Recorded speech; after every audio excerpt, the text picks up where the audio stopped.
বৌমা, তোমার কি চা পাতাটা এখনো কিনতে যাওয়ার মতন সময় হয়নি? আমাকে এই কফিটা আর সকাল করে দিও না তো। প্রত্যেক দিন এই কফি খেয়ে খেয়ে খেয়ে খেয়ে আমার শরীরটা না একেবারে কষে গেছে। সকালে আবার ইয়েটা হতে চাইছে না। তুমি তো জানোই আমার এই এক রোগ। আমাকে আর কফিটা দিও না। আর এই করে করে জানো তো, আমি সকালবেলা মর্নিং ওয়াকটাতেও যেতে পারছি না। এই সারাটা রাত্রি ধরে পেটটা ফুলে থাকছে, কিছুতেই ঘুমটা হতে চায় না, আর এই সকালবেলাটায় ঘুম ভাঙতে চায় না।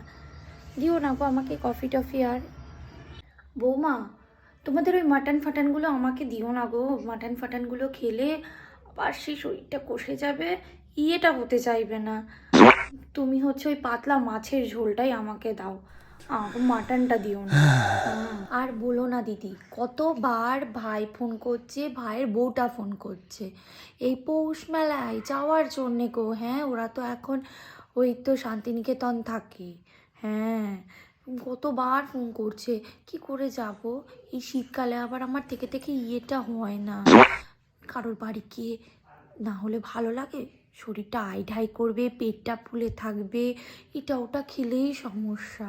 ও বৌমা, আজকে আবার কি রান্না করেছো? পোস্ত করেছো?